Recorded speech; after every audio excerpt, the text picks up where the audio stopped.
બંધાવેલી ખોડા ઢોરની પાંજરાપોળ આજ એનો ઓટો અને આ પંપ જેવો આ પંપ છે એ મરેલા ઢોરના મરદા માટે જંતુનાશક દવા છાંટવાનો પંપ છે. હવે આ ઓટા ઉપર એને આપણને ટેલિફોનમાં સરનામું આપ્યું. એ ટેલિફોન કરનારો કોણ હશે જે હોય છે આપણી ફરજ છે કે ઓટા ઉપર તપાસ કરવી. ચાલો તપાસ કરીએ. ભાઈ પંપ પડી છે ચોખ્ખી પડી. હવે આપણે તપાસ નહીં કરવાની છે ડ્યુટી છકે મરેલી. અરે એડ્રેસ પૂછવા વાળી છોરી તારું નામ તો બતાવો, તારું નામ તો બતાવો, તારો હાલ તો બતાવો. અરે કોઈ બોલતો ખરી. લાગે કે બોલતી નથી તો મરી ગઈ હોય. તપાસ કરવી પડે. મારું હાથ તો આનું પણ સ્વાગત છે. તમારું સ્વાગત છે. હું કરતે કદાચ હૃદય ક્યાંય કોઈ ને આવી હોય. દિલ તો પાગલ હે. દિલ તો પાગલ હે. અને દિલ ક્યાં પડ્યું છે એ ગોતવું તો પડશે ને. અને પડ્યું હોય તો ચાલુ છે કે નહીં એની તપાસ કરવી પડશે. પણ આનું દિલ ક્યાં છે?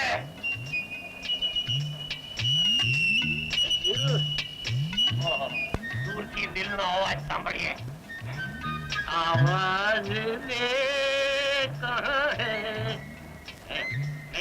મરી નથી, મરી નથી, મરું થઈ રહી છે.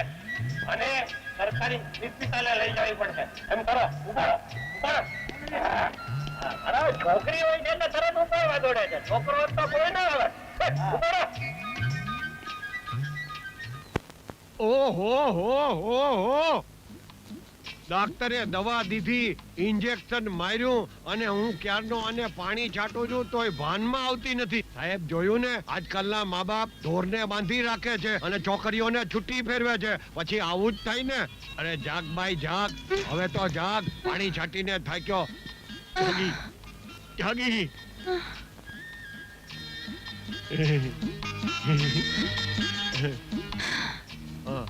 હું અળફો હવાલદાર હો, જરાય ગભરાઈશ નહીં. બોલ, તારી સાથે શું બનાવ બન્યો હતો? એ લોકો મારું જીવ લેવા માંગતા હતા. તારો ભોગ લેવા માંગતા હતા? એ લોકો હતા કોણ? એ લોકોનું નામ ઠામ ઠેકાણું આપ, એટલે મારીને એને એડ્સના દર્દી બનાવી દઉં. કુલભૂષણ, કપૂર અને થાપર. શું વાત કરે છે? અરે આ બધા તો બહુ મોટા માણસો છે. અરે એ ગમે તે હોય, પણ આપણે તપાસ કરવાની ફરજ છે સાહેબ. આ છોકરી એમના નામ આપે છે. તે જગ્યાનું નામ? મને એ જગ્યાનું નામ તો નથી ખબર, પણ હું તમને જગ્યા બતાવી શકું છું.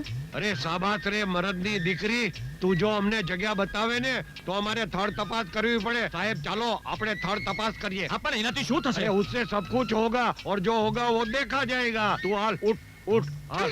અરે દંડો ક્યાં ગયો? દંડાને હેડ થઈ ગયો છે. કપાલ કુંડાય નમઃ. જય ભૂતેશ્વર.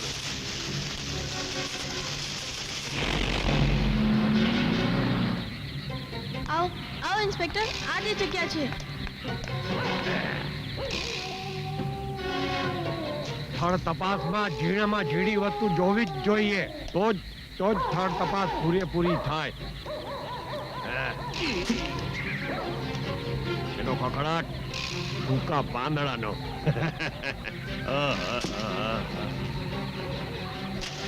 અહીંયા તો કોઈ જ નથી. इंस्पेक्टर અરે હાડકું ઓહો ઓહ. આંગણાની છાપ ન પડે ને એટલા માટે આહાહાહાહા. આહા. આ બકરીનું તો નથી લાગતું, ઘોડાનુંય નથી, ગધેડાનુંય નથી. હાડકું લાગે છે તો માણસનું, પણ ઓહો હું સાચું કહું છું ઇન્સ્પેક્ટર, આહા. એ અહીંયા જ હતો. અરે પણ અહીંયા તો કોઈ જ દેખાતું નથી. અરે અરે ઓહ અરે બીજું હાડકું ઓહો આહા. આ હાડકું જાનવરનું નથી છે તો માણસનું જ. એ અહીંયા જ હતો અહીંયા તો ઇન્સ્પેક્ટર, કોઈ તમે મારી દેખાતું વાત માનો ઇન્સ્પેક્ટર. એ તાંત્રિક અહીંયા જ હતો. ચલો. Please inspector. અરે ઇન્સ્પેક્ટર સાહેબ, મને તો દાળમાં કંઈક કાળું લાગે છે અને તે પાછું કોકમ નથી. અરે પણ અહીંયા તો કઈ છે જ નહીં. હા યાદ છે મેં તને હોસ્પિટલમાં પણ કીધું હતું. તો પછી એમ કરો, તમારે જવું હોય તો જાઓ, હું તો પૂરી સ્થળ તપાસ કરીને જ આવીશ. હું કોણ? હડફો હવાલદાર સિપાહી બચ્ચો. હા ઠીક છે, જેવી તમારી મરજી. જોઈએ હડફાની બહાદુરી. ચાલ પૂજા. લ્યો, સાહેબ તો ગયા. ચાલ જલ્દી ચાલ. ઇન્સ્પેક્ટર સાહેબને મારી હોશિયારીનો ખ્યાલ નથી.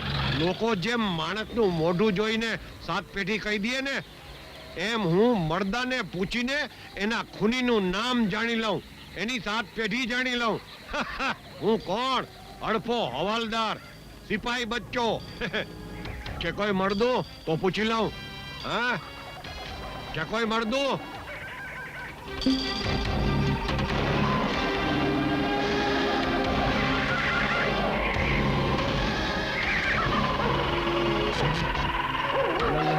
ઓય!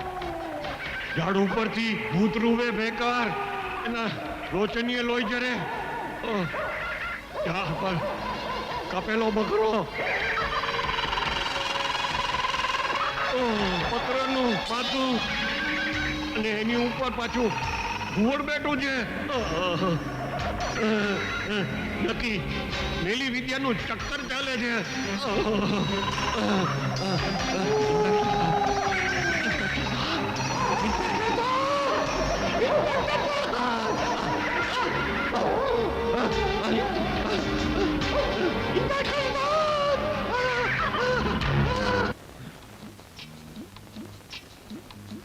એ, શું કરસ? બીડી પીવું છું. ઓન ડ્યુટી બીડી પીશ? હું બીડી પીઉં છું. ફેંક બીડી, ફેંક. જી સાહેબ. ફેંક, બાકસે ફેંક, બાકસે ફેંકી દે. ફેંકી. ચાલુ પાટ.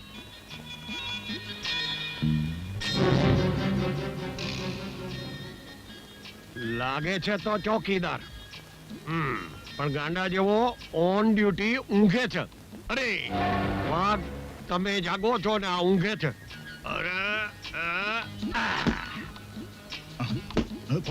કોણ?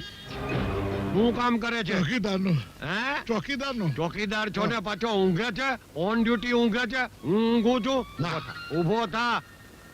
ઓન ડ્યુટી ઊંઘવાનું નહીં. હું કોણ? હડફો હવાલદાર. બિચારાને ડ્રેસે નથી આપ્યો શેઠે. કોણ છે? અરે કોણ છે તું? હું કોણ? હડફો હવાલદાર. તને ખબર છે હું કોણ છું? અરે હશો કોઈ મેનેજર અથવા શેઠના ચમચા અથવા ઘાટી ધોબી, હે, અથવા શેઠના કૂતરા સાચવવા વાળા. હું કોણ છું તને ખબર છે? હું કુલભૂષણ છું, કુલભૂષણ. અરે કુલભૂષણ, અરે કુલભૂષણ શેઠ, તમને જ મળવા આવ્યો હતો. આઈજી સાહેબનો એક સંદેશો આપવાનો હતો કે આપ એને ફોન કરીને વાત કરી લેજો. ઠીક છે, હું એમની સાથે વાત કરી લઈશ. જેને કૂતરા સાચવવા વાળો સમજોતો હોય તો કુલભૂષણ નીકળ્યો. સ્ટેન્ડ ઉપર લોકોના ખિસ્સા કાપે છે. ચાલ અલ્યા, એ તું આજે પાછો ચંપલ પહેરીને આવ્યો? સાહેબ ખીજાય છે. કાલથી બૂટ પહેરીને આવતો જા. આ તો તું નેતાનો દીકરો છો ને, એટલે તને છોડી દઉં છું, સમજો ને. કઈક સારો ધંધો કર, જા. આનો બાપ નેતા લોકોના પેટ કાપે છે અને આ બસ સ્ટેન્ડ ઉપર લોકોના ખિસ્સા કાપે છે. બે સરખા બાપ એવા બેટા.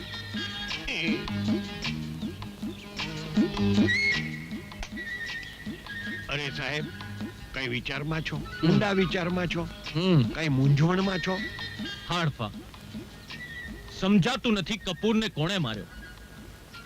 એના ગળા પર ઊંડા ઘા છે અને આજુબાજુ કોઈ તીક્ષ્ણ હથિયાર પણ નથી મળ્યું. સમજાતું નથી કપૂર કબ્રસ્તાનમાં કેવી રીતે મર્યો. અરે સાહેબ, આવા પાપિયા છે ને ઈ કબ્રસ્તાનમાં મરે ને ઈ જ હારું. એટલે લોકોની મજૂરી બચી જાય. મજૂરી? હા, ઠાઠડીમાં નાખીને ઉપાડીને સ્મશાન સુધી લઈ જવો પડે ને. રામ બોલો ભાઈ રામ, રામ બોલો ભાઈ રામ. આ શું બકવાસ કરે છે? ક્યારેક તો તારા ભેજાનો ઉપયોગ કર. સાહેબ નકામું ટેન્શન કરે છે. અરે એક પાપિયો મર્યો તો ધરતી માથેથી ભાર અડવો થયો. આવા પાપિયા તો મરવા જ જોઈએ. હે? ખબરદાર જો હવે દારૂ પીને આ બાયડીના બાલ ખેંચ્યા છે તો સમજો ને આ બાયડી તને ભગવાને હાચવવા માટે આપી છે. સમજો ને, દારૂ પીને મારવા માટે નહીં. હવે જો દારૂ પીધો ને તો જેલમાં કેદમાં જ્યાં ભાવશે ત્યાં જિંદગી પર પૂરી દઈશ. ત્યાં લઈ જા શાંતિથી. હાથ પકડ, બાલ નહીં. ભગવાને આ બાયડી આપી છે પણ હાચવતા નથી નીચના પેટના. અરે સાહેબ, તમે આજે કઈ ડબલ ટેન્શનમાં લાગો છો? હા, થાપરનું મૃત્યુ એક રહસ્ય બનીને રહી ગયું છે. અરે સાહેબ, રહસ્ય ને રહસ્ય જ રહેવા દ્યો અને એમ સમજો કે આ ધરતી ઉપરથી એક બીજો પાપનો બોજો ઓછો થયો અને ઈ થાપર રહસ્યથી ન મરત ને તો એટથી મરી જાત. એને છોકરીઓ પર બળાત્કાર કરવાનો બહુ શોખ હતો ને અને પાછો નિરોધ વાપરતો નતો. તું કોઈ દિવસ નહીં સુધરે. લ્યો કરી લ્યો વાત.